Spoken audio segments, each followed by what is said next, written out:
Olá, amantes do saber, bem-vindos ao canal Vozes da Filosofia. Neste vídeo, como havia anunciado no vídeo anterior, pretendo analisar a ética socrática.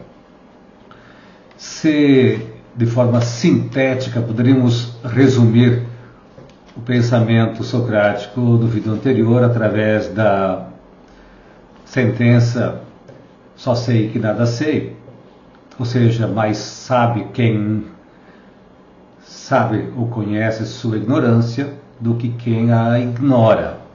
Eis, digamos assim, o enunciado socrático.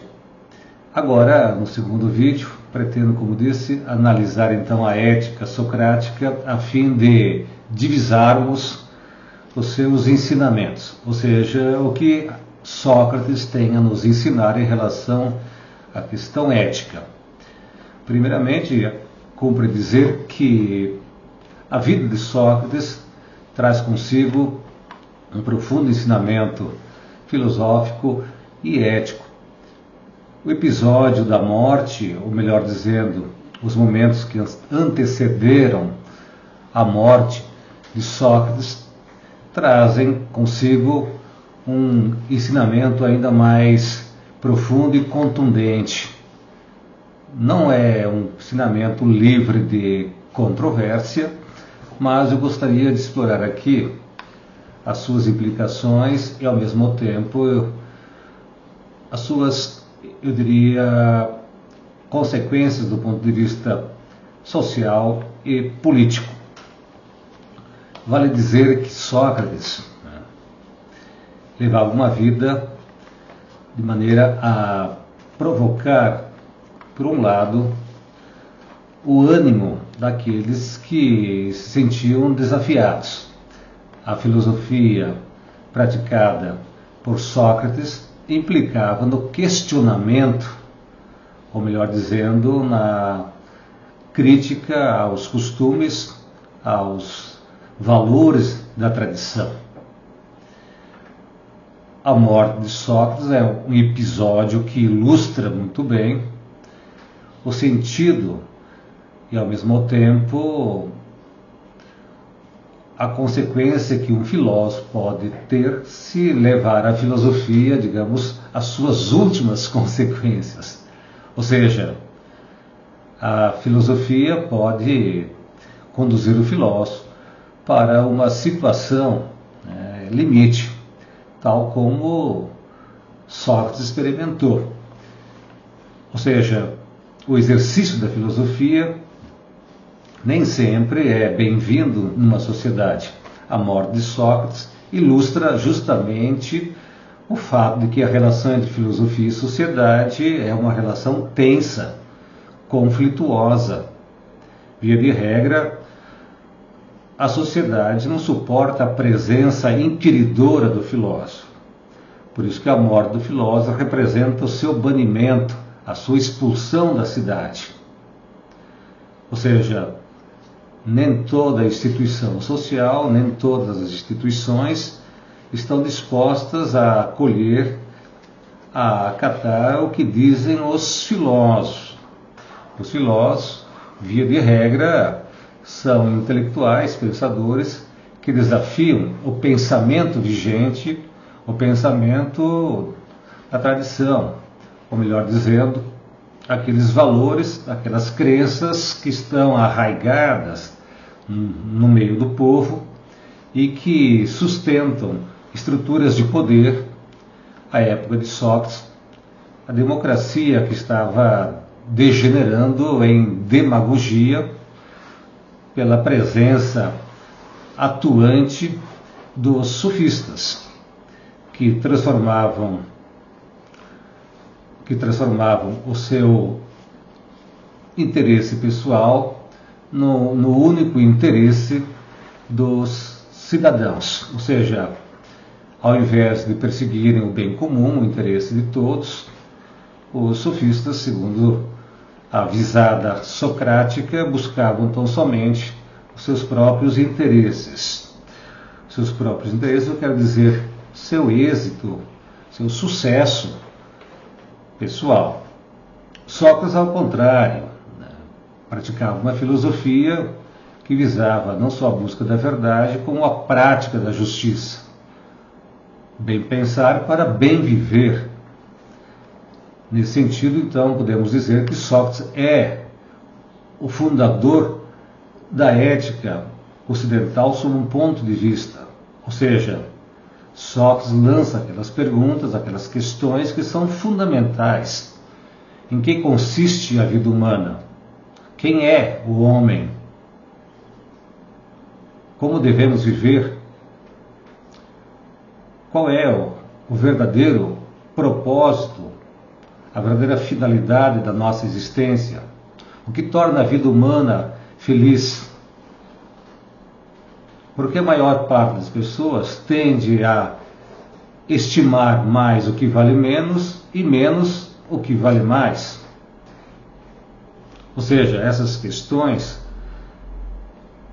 resultam numa grande preocupação ou numa grande reflexão filosófica. Ou seja, como devemos viver. Porém, a pergunta como devemos viver, ela pressupõe uma outra: quem é o ser humano? E Sócrates vai responder que o ser humano é a sua própria alma. Ou seja, o que é da essência do ser humano é a sua alma. Os bens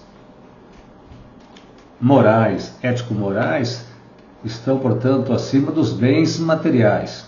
Mas, à época, os homens estavam acostumados a valorizar muito mais aqueles bens vinculados, relacionados à vida do corpo, como, por exemplo, a força, a beleza, a fama, o prestígio, a riqueza ou mesmo a saúde, em prejuízo, em detrimento dos bens relacionados à alma, como, por exemplo, a verdade, a justiça, a liberdade, a dignidade e o bem comum de um modo geral.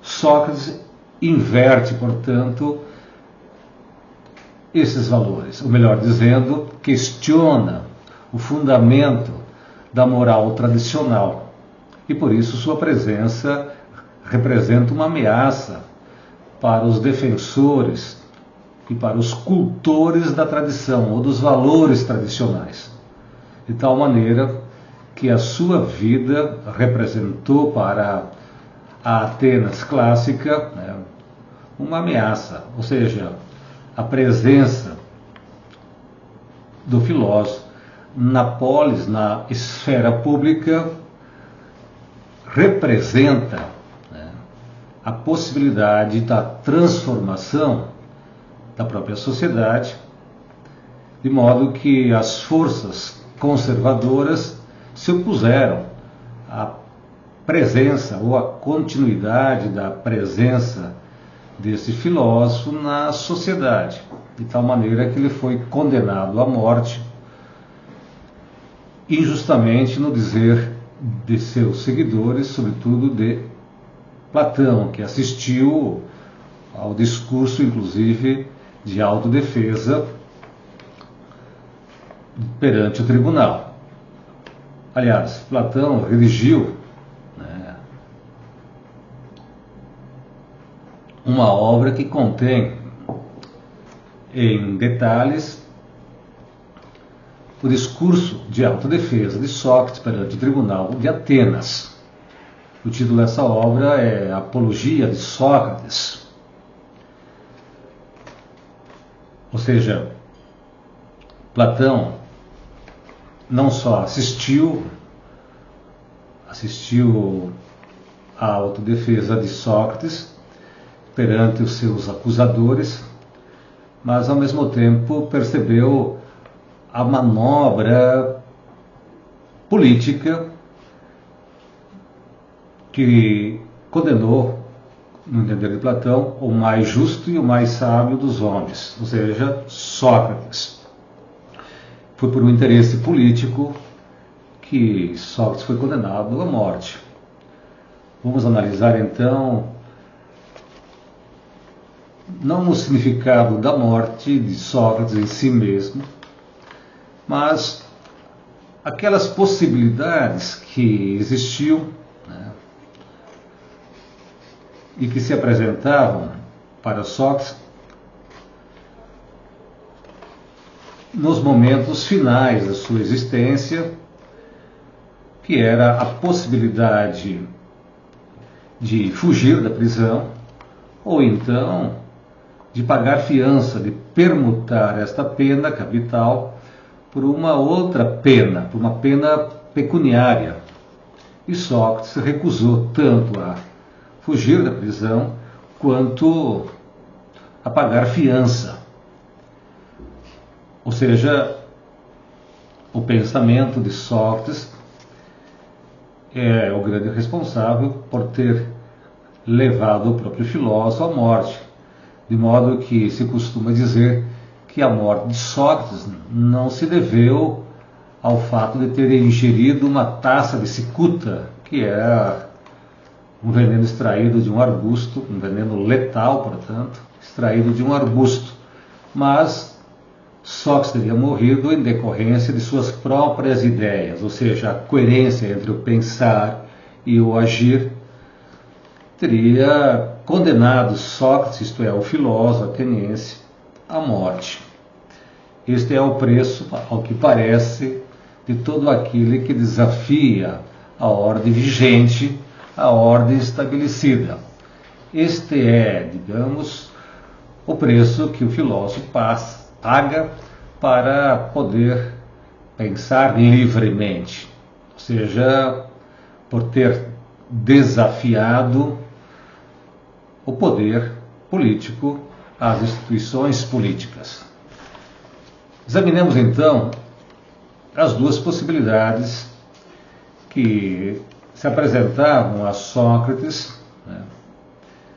Ou seja, embora fosse condenado, havia uma possibilidade que era legítima, a de permutar a sua pena, e uma outra que era ilegítima, que era a fuga da prisão. Por que então, perguntemos-nos, Sócrates não fugiu da prisão e nem pagou fiança? Ora, Sócrates não fugiu da prisão porque a fuga da prisão representava para o filósofo a tentativa de buscar esquivar-se, né, não só de uma punição, mas esquivar-se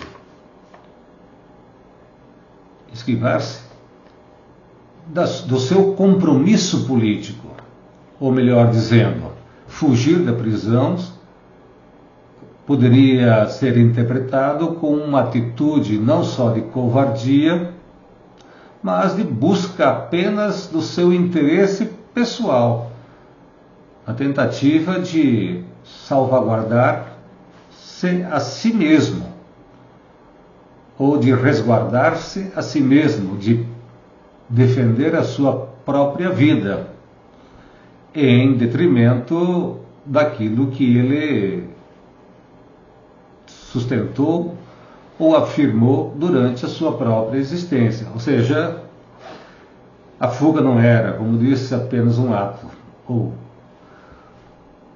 representaria apenas um ato de covardia, mas uma contradição entre aquilo que ele havia dito e vivido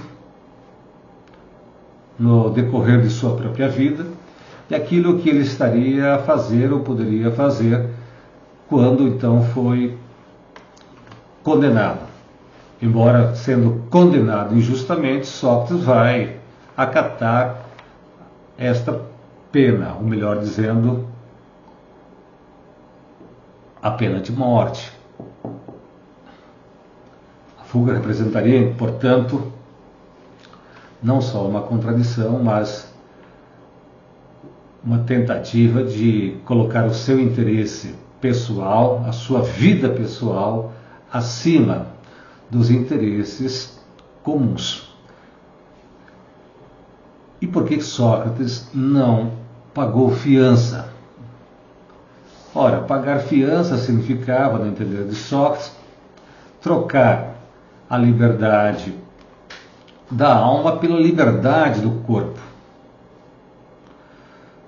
Ou seja, reconquistar a liberdade do corpo sacrificando a liberdade da alma. Por certo, ele poderia voltar a circular pelas ruas de Atenas sem, contudo, poder filosofar, sem, contudo, poder instigar, desafiar, questionar os seus concidadãos. E é o mesmo Sócrates que vai dizer que uma vida sem reflexão não merece ser vivida. É preferível morrer a parar de filosofar. Estas afirmações estão contidas na obra Apologia de Sócrates, de Platão. Aliás, nós estamos aqui tratando do Sócrates de Platão, quer dizer, tal como Platão retrata enquanto filósofo. O episódio da morte traz consigo, nesse sentido, inúmeras outras questões. Essas questões que nós acabamos de apontar, ou seja, porque que Sócrates não tentou a todo custo fugir da prisão, porque seus amigos poderiam auxiliá-lo nessa tarefa, e por que Sócrates não aceitou pagar fiança para poder recobrar ou recuperar a sua liberdade. No entender do próprio filósofo, essas duas possibilidades, elas vedavam, digamos assim, o exercício da filosofia. Elas constituiriam um obstáculo, um interdito para o exercício da própria filosofia. Ou seja, de que vale a vida se não podemos continuar, prosseguir refletindo, pensando, examinando qual é o verdadeiro sentido da nossa existência? O que cabe ao ser humano? Para Sócrates, se quisermos praticar o bem, é preciso, primeiramente, conhecer o bem. O homem, como disse, é a sua própria alma, ou seja, o corpo deve ser um instrumento da alma. Por isso, cabe a cada um a tarefa de se autoconhecer. Ou, no dizer de Sócrates, conhece-te a ti mesmo. O autodomínio, o autoconhecimento, o domínio de si é uma condição para o exercício não só da filosofia, mas para o exercício da cidadania. O filósofo não é aquele que busca o seu interesse pessoal, seu interesse privado, mas aquele que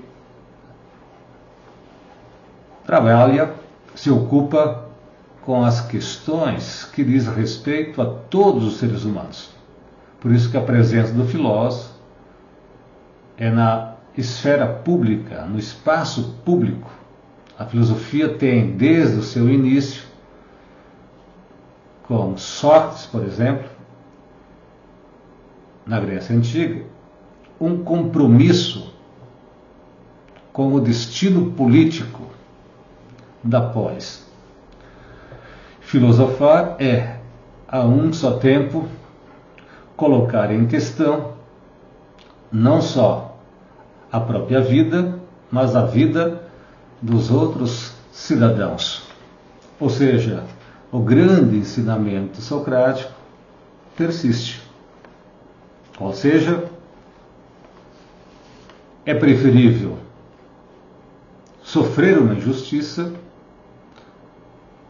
do que cometê-la, tal como ele afirma no diálogo Gorgias. Uma vez que quem pratica uma injustiça corrompe a sua alma, ao passo que aquele que sofre uma injustiça não tem a sua alma corrompida. A tarefa do filósofo, portanto, é de colocar em questão o problema da justiça, o sentido da nossa existência, a questão da felicidade e da virtude. O que significa viver? O que torna a vida humana digna ou indigna? O que confere valor à nossa existência? Essas são questões que foram formuladas por Sócrates, são questões fundamentais que diz respeito à existência de cada um dos seres humanos. E por isso constitui, digamos assim, o fundamento teórico, filosófico, conceitual da ética ocidental.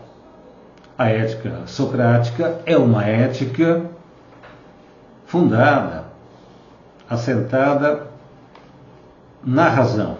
Por isso, uma ética universalista, diferentemente daquilo que propunham os sofistas, que relativizavam não só a verdade, como a justiça.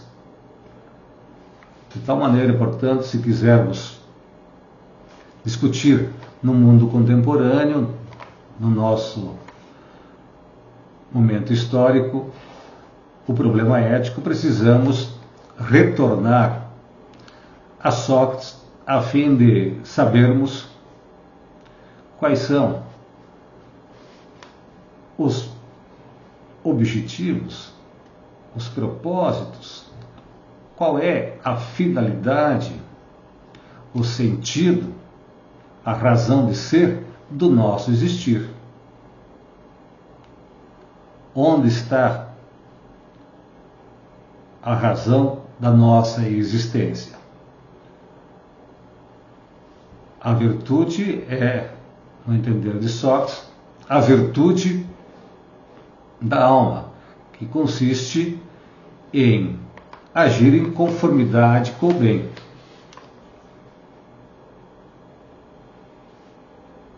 Para fazer o bem, como dissemos, é preciso conhecer o bem. De modo que não posso conhecer o bem sem praticá-lo. Conhecer o bem é, no entender de Sócrates, praticar o bem. Por isso, podemos concluir com Sócrates dizendo que a ignorância seria a maior de todas as mazelas, de todos os males. Ou seja, a ignorância é a mãe de todos os males, ao passo que o conhecimento seria justamente o contrário.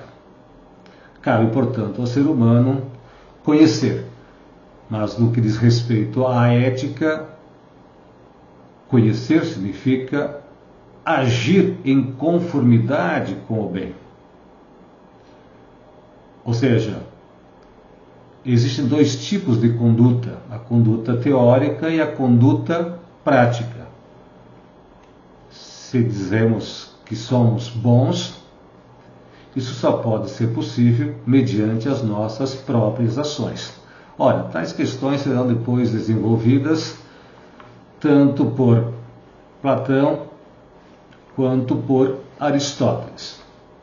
Mas se você gostou deste vídeo, não deixe de curtir, de se inscrever, de deixar aqui, se for o caso, suas perguntas ou questões e também de compartilhar este vídeo. Então, até o próximo vídeo.